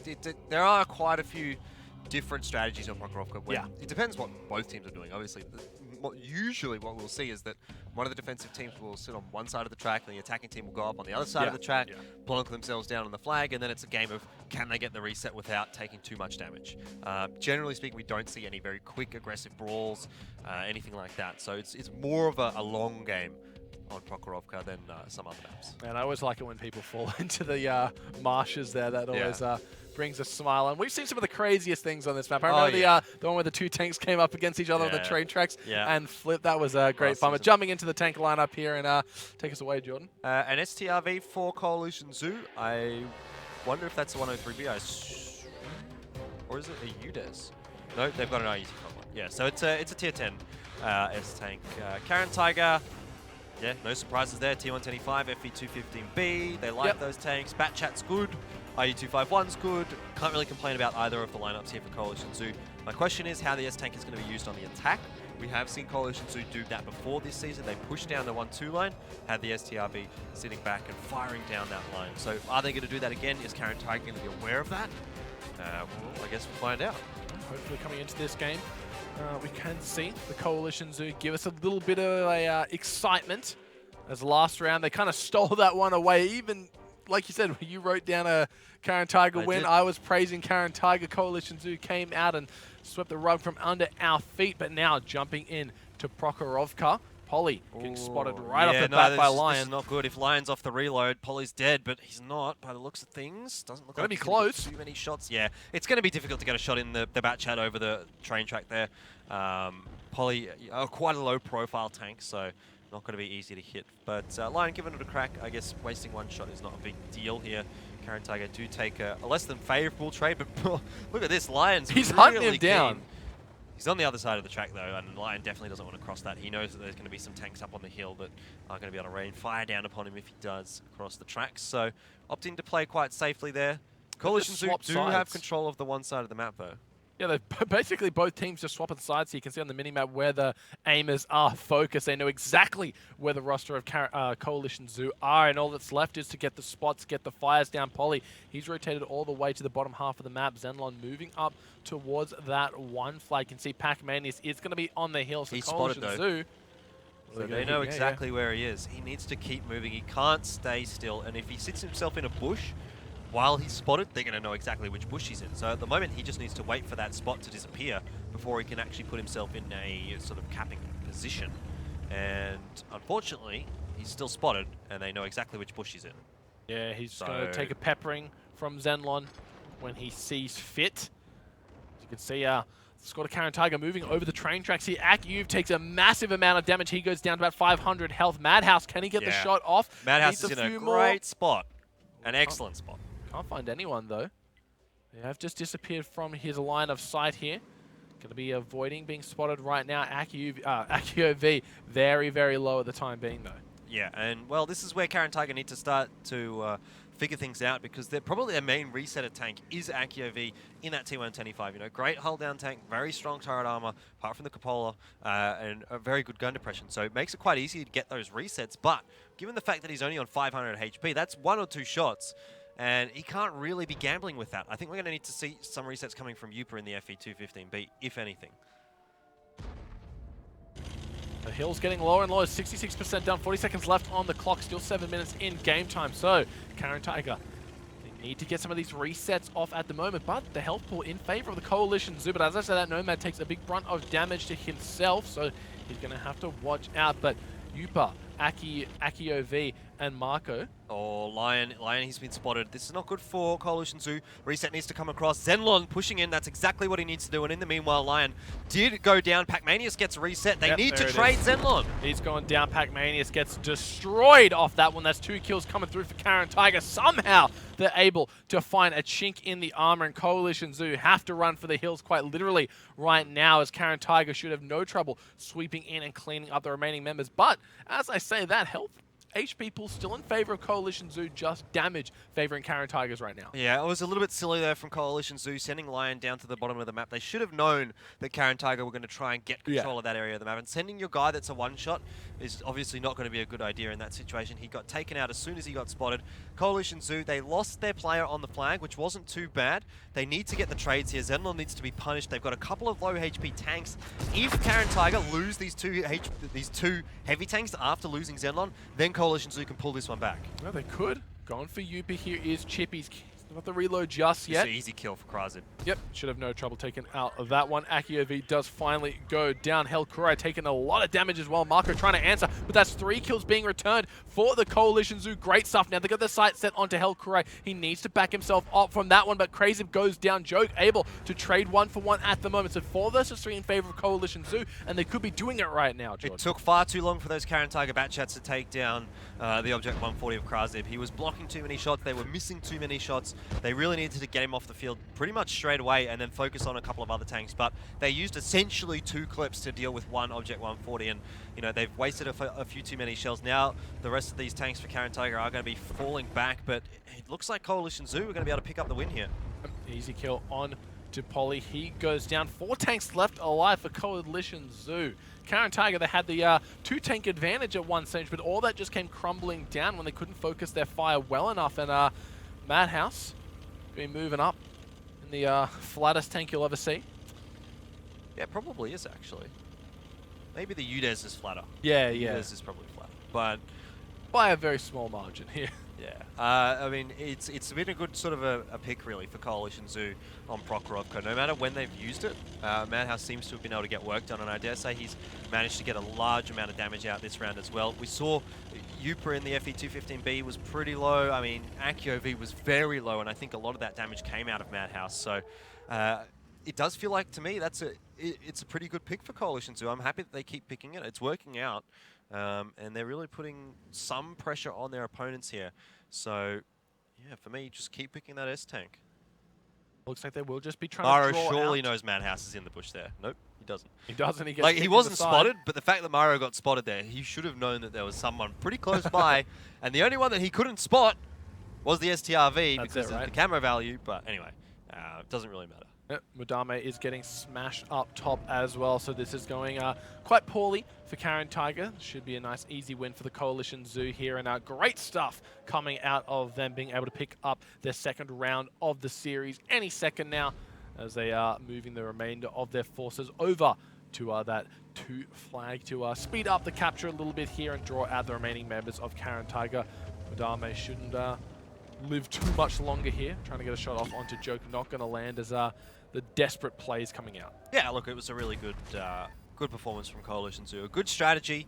They got into the positions that they needed to. Pac-Manius on that cap, you know, he sit in the position. I mean, he obviously got taken down quite easily, but Coalition Zoo was able to trade enough back for it that it was worthwhile. And having done so much damage to those heavy tanks early on in the piece, before the reset sort of battle started, was such a bonus for Coalition Zoo because it made it so difficult for Caren Tiger to actually get the reset that you saw. They had to commit Zenlon straight into that flag, and committing a full HP Batchat in just for the reset is obviously not ideal. Once he was on the reload, the guys from Coalition Zoo decided, you know what, time to push in, take him down, easy kill. He didn't have any backup, and then they proceed to take out the 2 heavy tanks as well. And Coalition Zoo did pretty much exactly what they needed to do in that one there on Pokrovka. Yeah, really great counterpunch. They just waited for the Caren Tiger to overextend, and they hit back and they hit hard. So, taking this series to a 3-2, still advantage of Caren Tiger at the moment. They only need 2 more to take this away. But, gotta give praise where praise is due. Coalition Zoo looks very, very strong in that round. Yeah, keeping the Tigers trapped in the zoo for the moment. So, you know, they haven't made their escape just yet. They're trying to. They're putting up a vicious fight. They're clawing at the bars, and they're trying to break something down, and don't want to have an escaped tiger in our midst. Well, some might say a tiger is, you know, something that shouldn't be kept cooped up in the zoo. So we'll see whether or not that's going to be the case. I think you're right on that one. And Coalition Zoo, they're trying their darndest to keep Caren Tiger down and sedated, but these guys are not going down without a fight. They still have a lot left in them, and I'm sure we'll be seeing them bounce back quite heavily in the remaining rounds. Yes, I do think that Pokrovka here for Caren Tiger is a foreseeable 1-1 situation here. Before we get too far in that discussion, we'll have a look at the post-battle stats here, see what Madhouse is able to do in that STRV. And there you go, up the top, 3.5k. He's the top average damage dealer for Coalition Zoo this season so far. He's been pretty good. Not in the top 10 overall, but he's obviously done a pretty good job for his team. I think he's sitting around, you know, just under 2k. Really great stuff coming out of Madhouse. I don't even think he took a point of damage that game. So positioning well, accuracy well, and focus well. So props once again to the Coalition Zoo here. Nomad Joke and Chibi's also pulling their own weight respectively. Helkura, Madame, and Yupa making up the remainder of that top 7. And littered amongst the bottom, it looks pretty even from both teams here. Yeah, Akio V in the T110E5 didn't really have a chance to get much done there. He was so low from the start of that battle that, you know, he was only able to even get 1 shot off, and it looks like it must have been a HE shell doing only 180 damage. So,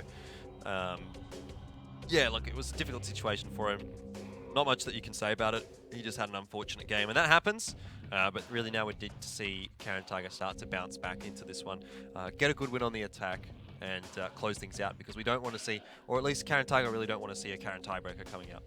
The Caren tiebreaker. I can't believe it took us that long to think of it, considering it happened to every single bloody game they've played. I always liked when they'd go up against EL. We get like EL 5-0 everyone, but Caren Tiger tiebreak everyone. Yeah. So what's going to happen? Well, here? in the end, EL proved too strong. Yeah, that was it, right? But Caren tiebreaker, we'll see if it happens today. Yeah, it would be a pretty good performance from Coalition Zoo if they were able to get this one through to a tiebreaker. Caren Tiger, I think they would be a little disappointed if they allowed this to go to a tiebreaker. It feels to me like this season, Caren Tiger have been strong enough to be able to avoid the tiebreaker. And if they allow Coalition Zoo to pull this one through, then that's probably not good enough from their eyes. It always seems to be the same story with Caren Tiger. They look really, really strong. They do all the right moves, and then they kind of... It's their own fault that they're losing some of these rounds, and they should have won in like a 5-2 or a 5-3, but it always takes them that extra couple of rounds. So hopefully they can kind of break that curse, break the meme, and come back strong. Well, that was definitely the case against Horsemen in the first match of Yeah. WGL. I mean, they started off at 3-0, and from that position, you should be winning the series. In the end, they go down 5-3 and really allow Horsemen to come back with 5 straight rounds. So, Shouldn't happen. It definitely shouldn't happen. It's something that Caren Tiger need to work on. They need to sort of, maybe it's some sort of mentality thing where they think, okay, we've got this one done.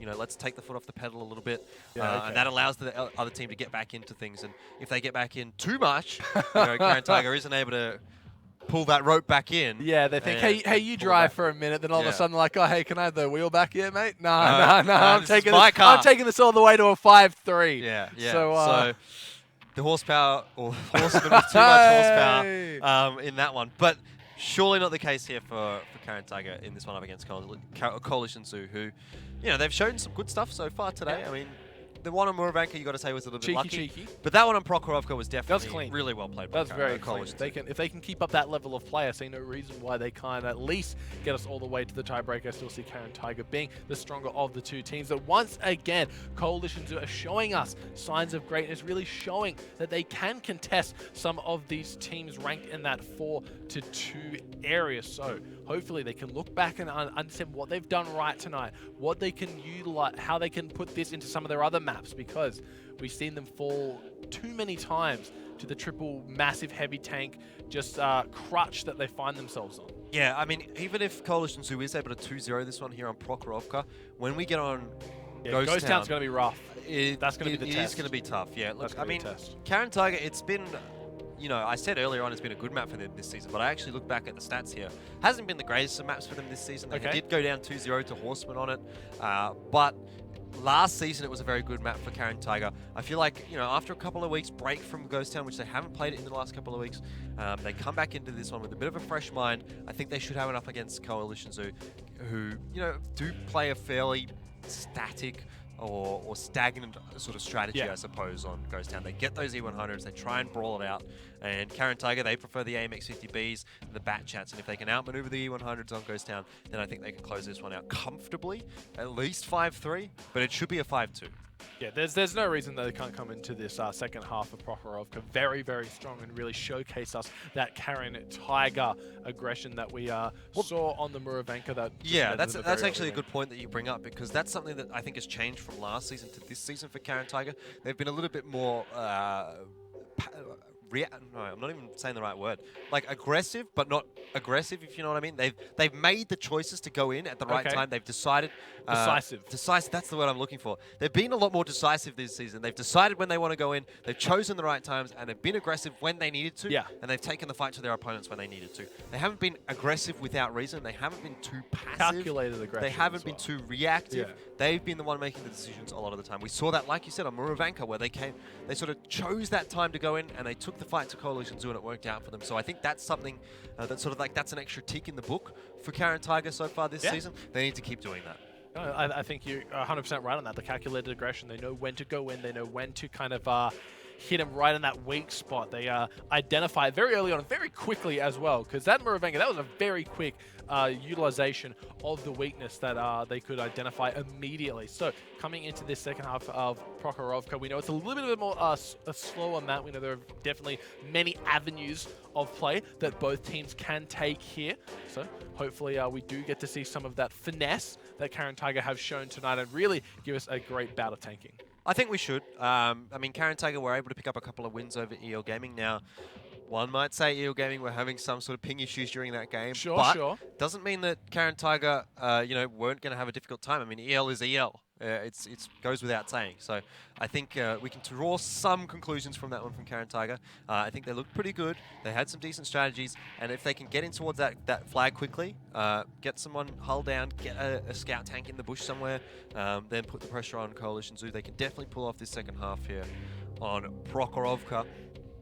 Questions remain in my mind about what Coalition Zoo are going to do on the defense here. Are they going to pick the S-Tank again? I mean, we've seen it so many times so far. Obviously, with Madhouse, he's had such a great performance on it so far. But how many times are they going to be able to keep pulling it out before someone figures out what they need to do against it. Yeah, it was a very interesting bout of Prohorovka we saw before, because essentially both teams swapped sides of the map. They were able to get that S-Tank up on that little kind of greenish hill overlooking the railroad tracks to make sure that any time the side of Caren Tiger tried to retake that 2-flag area, they were just going to get bombarded by Madhouse. And we saw how much damage he was able to dish out in such a small period of time. So now that they are on that same side of the map once again, on the defense, I could definitely see Madhouse rocking the S-Tank once again. Oh, for sure, for sure. I think it's a good pick. We'll find out whether or not he is going to do that. Looks like we've got the tanks ready to see what the picks are, and it is an STRV for Coalition Zoo, so not too surprised by that one. Caren Tiger have gone for a Lorraine, which is a little interesting. Okay. Attack. Got the grill as well, so they really want to dish out the damage. Yeah. This is going to be... Okay, so they don't have a tank really that they can drop on the flag. I mean, they can potentially put the Kranwagen in it. Okay. But I think Kranwagen does present a few too many easy resets over something like an IS-7. Get shots in the side of the turret or into the hull if you're lucky. So I don't expect it's going to be sort of a cap sort of a strategy from Caren Tiger. They're going to want to just try and take a fight to Coalition Zoo, get some damage with that artillery first, and you know, after they've got a bit of damage out, maybe 5 minutes have gone by, if they've got some damage with the grill or the artillery, then they'll start to get in there with those bat chats. Coalition Zoo back on the come up, taking 2 consecutive rounds. Let's jump in for a listen in with the Coalition Zoo. Edit the comments. RD5. Yeah. Get hushed. Get hushed. Hey, careful. Backtrack might be in this position. Okay, no man, stay red line. Yeah, I'm staying red line. Did you get lit? Nah, I'm not lit. Keep moving Krasov in case we're still lit somehow. Make sure you get in that bush. The bat chat, he could have bridged just some rails. Make sure you get in that bush and make sure no one's on the hill. In the bush.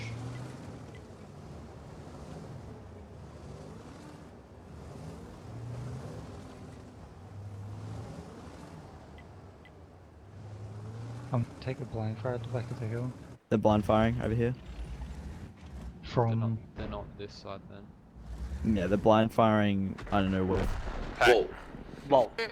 Blind Well. shot? Well, Yeah, blind. Alright, do you want me to jump over the rails right now? Or is it too early? We need Because to we've lost isolate the at RU. least one tank and kill it, because that's the only way we get this back. Alright. Yeah. No man, I want you to sit up here, please. If I'm on free, I want you hugging rails. They're not going to push a tank towards the cap until that arty's loaded. He's going to be pre-aimed I on want me. you looking here. yeah. I'm just clearing out the bushes.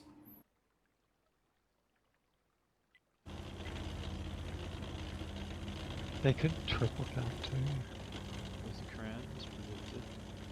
So they got the grill back here behind. And wow, great insight into the minds of Coalition Zoo. And I'm really surprised the lack of reaction to Pac-Mania's I getting know! destroyed. Jordan, I know! I'm talking, Jordan. Shh. Sorry, mate. Shush. Can you Shush. just hush?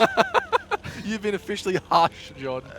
But Yeah, but they didn't blink an eye. Pac-Man, he gets 100-0, and they're like, Pac-Mania's... we need to single someone out here if we're gonna win this thing. I was like, all right, damn, man. Yeah, Pac-Mania's said it, took boy. that really, really well. If I How'd get you- one how shot do you by take an that one, artillery, Jordan? oh my god. I just lose it. I absolutely lose it. But Pac-Mania took that pretty well, especially in a WGL game. I thought we might have seen a bit more, well, a few more we explosives. held our breath. I was hoping for it, to be honest. I'm sure the production room had their finger on the trigger ready to bring us back in should that one have gone a little bit too heated. But props to Coalition Zoo for keeping their... Maybe just muted his mic at that stage. He's Yeah, like, maybe he's on push to talk. or the headset just went flying, sailing across the room, so it instantly got disconnected here. But back into the game, you heard Coalition Zoo. Their one way of winning this is to single out a tank and take it out, because that... They know after losing Pac-Mania this early on, they don't have their scout, they don't have the spots, they don't have the information needed to make an accurate push here. 50 seconds left on the hill. They're not going to be able to single out a tank here. Yeah, The setup that Caren Tiger have got, you know, they all have some sort of a buddy system working on. Even Polly has the buddy, which is the Lorraine. Or I suppose he, in this sense, is the buddy for the Lorraine. But even still, Coalition Zoo are not going to be able to find a single tank here that they're going to be able to pick off. And Joke, trying to get the reset here, he's going to probably take a little bit of damage in doing so. Does sit just below the hill here from the Arty. Takes a bit of damage though. There you go. So he's not in a great position here. 24 seconds. He's still getting shot. The grill gets a shot into his turret as well.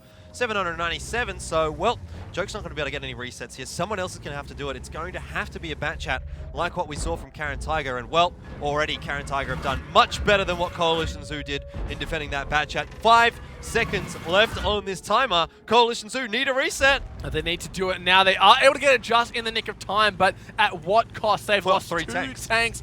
half health on Crazib. It's looking very, very grim for Coalition Zoo. Caren Tiger. Yep. This is why a lot of people hate the Arties. Yes, there is a reason a lot of people hate artillery. I am one of them, and that is one of the reasons why I hate them. You know, he wasn't even spotted. That's the worst thing. Like, they didn't even know that he was there. I'm going to get angry, so let's stop talking about the artillery. I think one last thing is that they're going, he's just blind firing. He's got no... Oh. Yeah. But yeah, look, back on topic here. Caren Tiger, you takes a bit of a chunk of damage on that one. It's not going to matter. Hellcurry takes out Crazib. He goes down. 3 tanks left on the side of Coalition Zoo. Make that 2 chippies, narrowly avoiding death there as he gets taken down. As soon as I start my sentence here, Madhouse, last player left alive on the side of Coalition Zoo. This shouldn't be here too much longer, as it's just cleaning up house for Caren Tiger now. Yeah, like, what are you going to do, really, as Coalition Zoo when you lose your scout right off the bat, and then your resetting heavy tank takes, like, 700 damage from the Artie and then 700 damage from the Grill 15. It's just obscene the amount of damage that Caren Tiger was able to put out there without even really having to bother about doing anything. They're just like, oh, I'll just click this guy, and he died, basically. So, Caren Tiger, everything sort of fell into place for them in that perfectly. one. You could argue Coalition Zoo got a little bit unlucky losing Pac-Manius early on. It happens, though. But, yeah, exactly, it happens. And, you know, they were in a really difficult position. They weren't going to be able to pull it out there. Like you said, they made the right call. They're like, we need to signal someone off, but Caren Tiger just didn't let them. Yeah. There was no chance in that game going And that cap way. pressure built up too quickly as well. Coalition Zoo, you know, when they started to get in positions, then they had to reset. And as soon as they tried to reset, they lost the heavy tank, and then they lost another tank. You know, so overall, it was just great stuff from Caren Tiger. You know, the dice rolls went their way, but they were also able to take advantage of the positions that they found themselves in with the artillery. They made good use of that. He's probably sitting up about 2k damage. Yeah, I want to see the Lorraine even damage. more if he's hit a couple more shots in the meanwhile. And the Grill 15 as well, putting out some good shots there. So I think Caren Tiger going to be very pleased with how that one's gone. And, well, 4-2 now setting themselves up for that 5-2, which we think is a very real possibility. Yeah, we've always seen the Arties be a little bit of hit and miss here in the WGL. Sometimes doing well, sometimes just completely missing every shot and being the last tank left alive, just getting Corral. But this time it worked out for Caren Tiger. Let's jump into the post-game statistics and see where that Lorraine laid. Holy Top of the dooly. tables, boys. 2.8k. What a beast. Yeah, a lot of damage coming out from Opalisk. Good stuff from him. He's actually taken a bit of a backseat, I think, in Caren Tiger this season. We don't see him every game, but when we do see him, I really like it. He's the dedicated scout player for Caren Tiger, or at least he was last season, and he does a good job of it. This time, obviously, in the Lorraine, quite good work from him. More Dame getting involved in that Grill 15, and no surprises to see you, but in the top 3 for the Caren Tiger in terms of Caren Tiger players. He's always there. He's always doing damage. He's always being involved in the fight. The spotting is such an untangible asset to have on the team, and it never really translates into statistics. So it's great to see Opalisk get a little bit of love doing work, and you can see Joke, Pac-Manius, and Lion all selling donuts right now. Let's I guess, put our hands together for Pac-Manius. Press F for Pac-Manius. Press F to pay your pay respects. Because he couldn't do anything in that one. No. Lion, he was the guy that tried to jump in there and get the reset, so he again, you know, you can't really blame him for doing 0 damage. He did what he had to do. He got it done. Well, he didn't get it done, really, because he didn't get the reset. He just died straight away. But look, it is what it is. Everything just went the way of Caren Tiger. Coalition Zoo, probably going to be feeling a little bit bummed about that one. See that now that's the hard part, right? Coming into the next game, like you said, they didn't do anything wrong. They got blind fired by an Artie one shot. How do you play around this? So coming into this game, I'm sure feeling deflated. You heard it in their voices. Obviously there was no rage. Yeah. They didn't really lose composure while they were in that, but definitely going to be feeling down. I mean, how could you not? So coming into Ghost Town, a map that we both heavily favor, Caren Tiger, I really see things looking quite grim for the Coalition Zoo. Yes, yeah. Look, I want to see maximum 2 E100s. I don't want to see 3 coming out for Coalition Zoo. I think they are prone to picking too many here. I would even maybe like to see a mouse here from Coalition Zoo instead of one of the E100s. I don't know. But definitely don't want to see too many of those super heavies.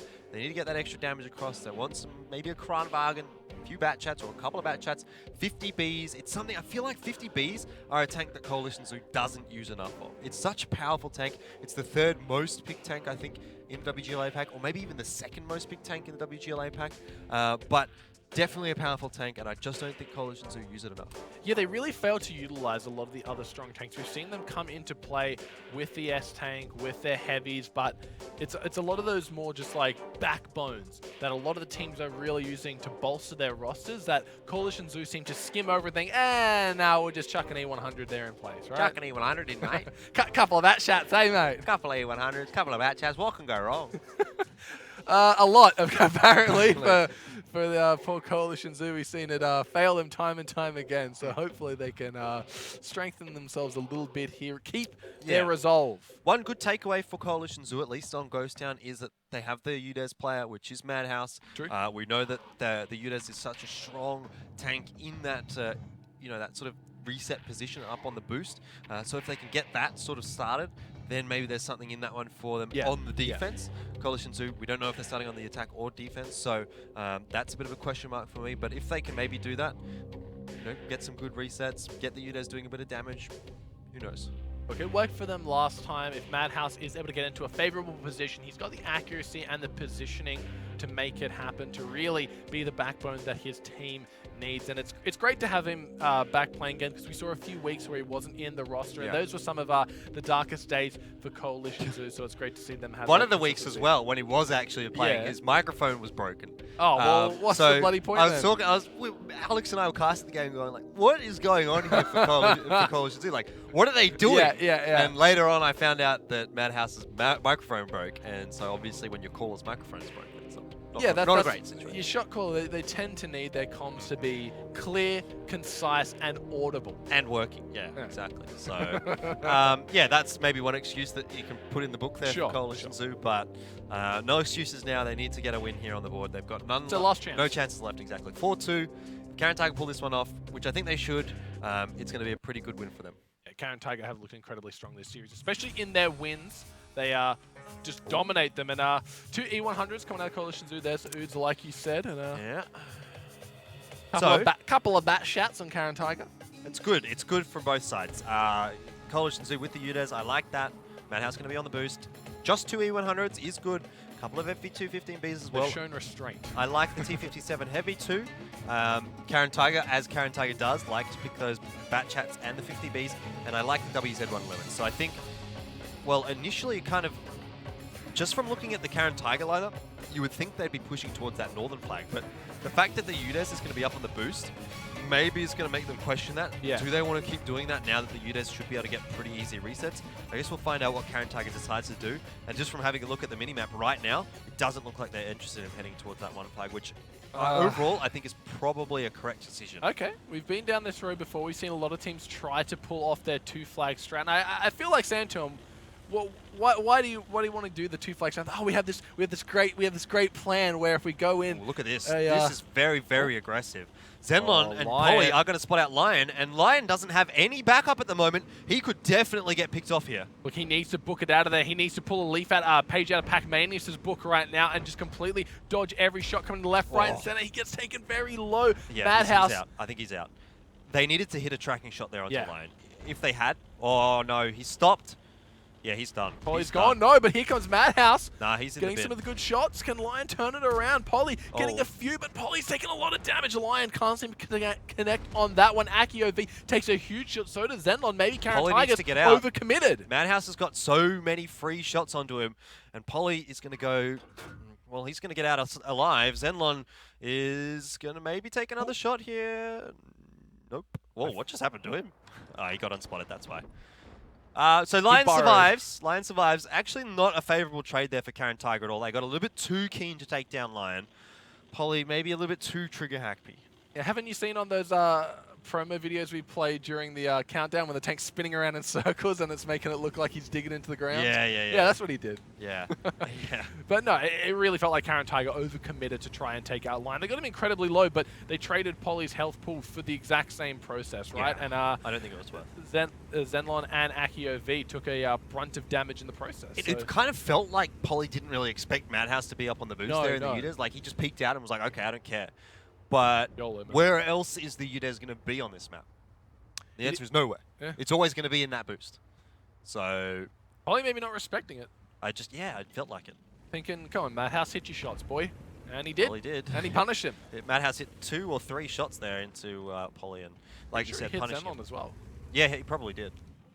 But now, Caren Tiger, they're in a terrible position. They have no map control left. They, like you said, going for that one cap is completely out of the works right now. They need to go for some kills here. And the 2 flag, there's a lot of opportunities for them to go for the cap on that one because Coalition Zoo, they've got it on lockdown. They have their heavies already so far up. The one weakness those tanks have is they're slow and cumbersome. They can't get to the positions at the same time. But since Caren Tiger went for that committing play on to Lion, it gave Coalition Zoo free time to get all their E100s into position. Well, the one takeaway here for Caren Tiger at least is that they do have the 50Bs. So if they can isolate someone from Coalition Zoo, if they can catch someone off guard, they can just delete them off the map, essentially. And that's their ticket back into this one. They need to be able to find someone that they can clip out, fall back and retreat, and then, you know, obviously survive the incoming onslaught from Coalition Zoo while they're clipping.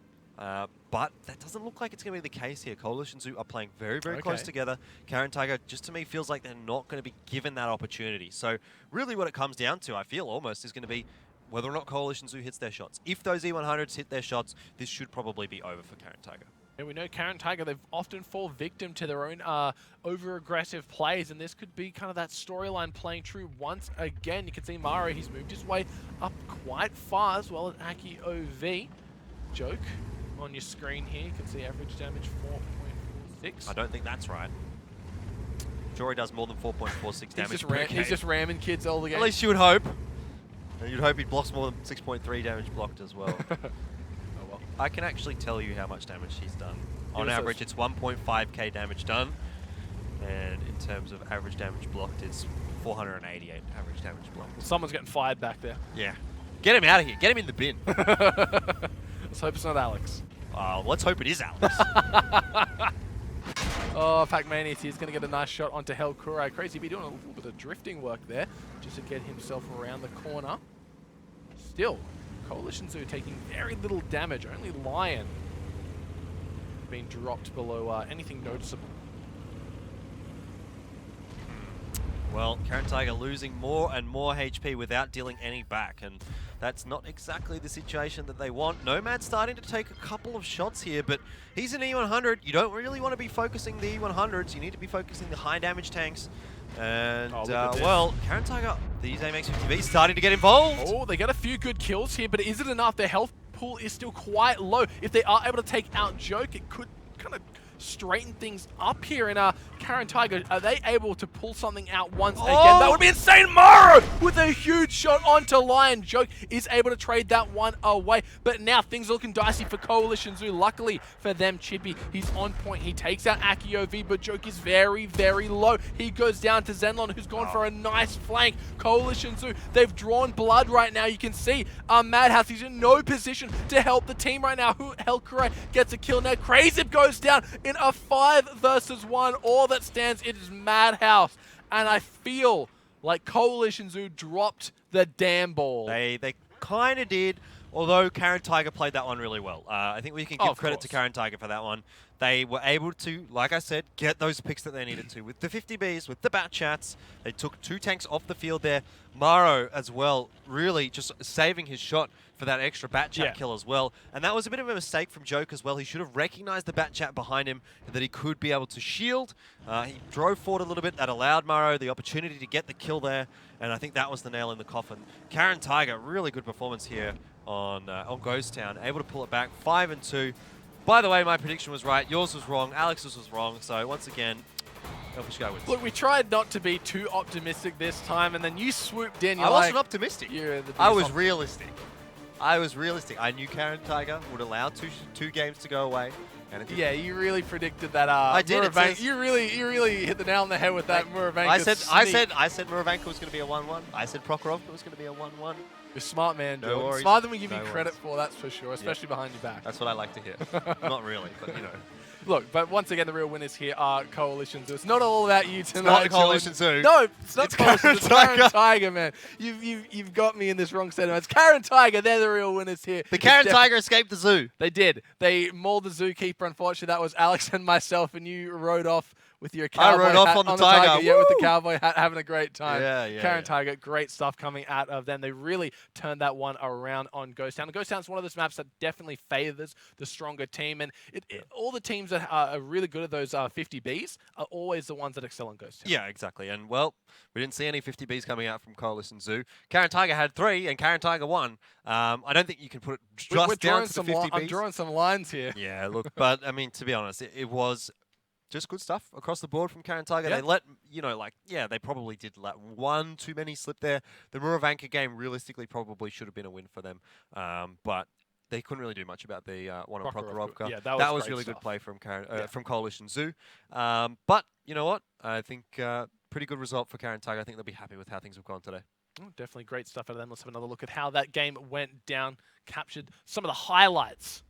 Yeah, this was such this good trigger discipline from Maro. You could see he kind of had a look at Lion. He was like, oh, there's a low HP bat chat. I can take a shot, but he saves the shot until E100 Joke moves. moved. Yeah, it's Joke's fault. Yeah, Lion can have a good yell at Joke in TeamSpeak tonight. Yeah, he can flame him for that one when he watches the replay if they're jumping onto the stream anytime soon. They're like, why'd you move, bro? Madhouse just knew he was done here. Oh, yeah, he went out the only way he knew how, driving straight off the cliff here. Well, no surprises there to see the 50Bs up towards the top. Yeah. A little bit surprised to see Yupa down towards number 5. He generally does a little better than that. But overall, he's still actually managed to deal more than his average damage. I think tonight's been a good night for Yupa. Yeah, he's going to be boosting his stats up a little bit. It's been a good night for Mordame as well, who's really been putting up the damage numbers as well. Maybe the unsung hero almost for Caren Tiger tonight. I feel like they've all shined tonight. Yeah, they really have. They have. Over on the other side for Coalition Zoo, again, it's been a pretty decent night for Madhouse. He's been pumping out the damage, but hasn't been able to do a whole lot other than that, really. The wins on the board for Caren Tiger is what matters. So let's take a look at how Coalition Zoo played some of these games, and once again they're falling back onto their heavy tank crutch. What do you think they could be replacing these with to really give themselves a better chance coming into the rest of the season here? The mouse. Yeah. Once the buff comes out, they That's a pick great the point. mouse instead of the E100. See how things go. If they want to continue with that super heavy route. Well, it's worked for them in the past. It's just not working recently. I think is the thing. I wonder if we're going to be seeing a lot more mouse play. Like, we have seen quite a bit of mouse play coming out so far. Yep. And I feel like it should, in theory, increase once the buffs come out for the mouse. So hopefully Coalition Zoo is going to jump on that bandwagon, if it is indeed a bandwagon. Looking on the second half of the scoreboard there, I mean, nothing really to take away from. One shot from Nomad. He didn't get too much damage dealt. Yeah. WZ111s did a pretty good job for Caren Tiger as well, getting a few shots or a couple of shots out each. Yeah, considering how low AQV was for the entirety of that game, being able to dish out more than 1,000 damage on the back end is props to him. Looking forward to seeing the post-battle stats here, see who had like the top average damage dealt. It'll be between Mordame and Yupa. I think Yupa had some pretty good performances. Mordame had some pretty good performances as well. So I think they'll be pretty close. I think it might just be Yupa with the edge, but I'm not 100% sure. So waiting to see that one. Yeah, we definitely saw some very high damage dealers tonight, and yeah, a lot of the games went really down to the wire. So some real padding, some real stat padding, I suppose, coming out from those guys as well. You know, we saw a couple of 3 to 4K damage games, and in general, it was like 2K, 2.5K damage games. So overall, you know, like the top average damage dealt so far this season is only 2.3K from JT, and I think overall tonight we probably are going to be seeing. Yeah, some this was a extra bloodbath tonight. Well, that's what you get when you go up against Coalition Zoo. Yeah, you're always like, oh, I'm going to be able to pad my damage stats in because there's going to be an extra. Yeah, there's going to be an extra 2 to 300, 2 to 3,000 extra HP on the field because of those E100s. A field day for those people that care about that type of thing. For the hungry tigers. That's it, right? A hungry tiger, the hungry Caren Tiger. It's only one tiger, remember? Well, they just share the one tiger. They share the one tiger. They all ride the tiger. Maybe it's like that big tiger, you know? Is there like a big tiger in like Tigers Indian usually pretty big mythology or something? I don't know. Well, it's not a cat, so tiger's usually pretty big, but Yeah, I don't know. like a big one, like a giant. Oh, big No, tiger. a big one. They all ride on it. I don't know. Digressing so much, but you know what? It's been a fun night. It's been a fun night. Yeah, we're having fun tonight. It's and hopefully, Friday Coalition fun 2 night. had some fun. I know Caren Tiger definitely did. Hopefully that Artie round didn't dampen the spirits too much. Yeah, It happens, It right? is what it it's is. well Like, the it tanks that happens. happens. And You know, I mean, you can rage about it in the moment, but you get over it pretty quick. Artie should still be removed. what would a game of tanks look like without the Artie? It would be perfect. It would be perfect. You know, like sometimes We have any content to fill. We just asked Jordan about the Arties, and we can go for hours. Sometimes you get into a match with no Artie, and you're like, "This is the dream." And sometimes you get in a match with 4 Arties, and you're like, "I want to kill myself." I can barely move out of spawn here, but let's jump in to the post-game statistics and have a look at where the final dice lay. Oh, it was Yupa with an average of 2.2k. So, he's just done a little bit higher than his average. So, he's going to boost that up a little bit. Madhouse with another good performance there, and actually more dame out damage by Hellcry. So, pretty good stuff from those top 3 players there for Caren Tiger. Not surprised to see Hellcry up there. He had some great performances tonight as well. 11 kills, really getting the secures in there. Kill stealing scum, more likely Yupa. Probably flaming him for that one. But no, Madhouse, he did an impeccable job tonight, really showing up and showing why he's such an excellent tanker on the side of Coalition Zoo, putting up huge damage numbers, a lot of shots fired, a lot of shots connected as well, of course, on the bottom half of that one we see, unfortunate Pac-Man. I feel like Pac-Manius died from a lot of unfortunate circumstances. Pac-Manius really gets the short straw here on Coalition Zoo. He's like he's the guy that has to be the artillery when it gets flipped over and does 0 damage to be the shield, you know. And then he gets one-shotted by the Artie, and he's playing 13 earlier on today, I think. Muravanka, like, it's... Yeah. He does his job. Unfortunately, he has probably a terrible job tonight. Yeah. Shout out to Pac-Man. Someone's got to do it, right? Someone does have to do it. And I guess he has to be the one to do it. So that is what it is for Coalition Zoo. But yeah, entirely unexpected result there. Caren Tiger picking up the 5-2 win. Pretty much good from them. Expected. Coalition Zoo showed some moments of good play, but just not getting it done in the end. So no, I really think where Coalition Zoo shined the brightest was on the second half of first half, sorry, of Prokhorovka, where they had the setup done and dusted, and who knows what the second half would I know have looked things could have been so different if they hadn't lost that tank off the initial. Yeah, it could have been very different there on Prokhorovka. I mean, it is looking like, I would say, Coalition Zoo's best map. But, you know, when you lose your tank straight off the bat, you lose your second tank almost straight away as well. It's not good. A great win coming out of Caren Tigers, taking it over the Coalition Zoo in a very swift 5-2 victory. We're going to go to a quick break, but when we come back, we have B Gaming taking on Dark Wolf, so don't go anywhere. We'll see you in 10.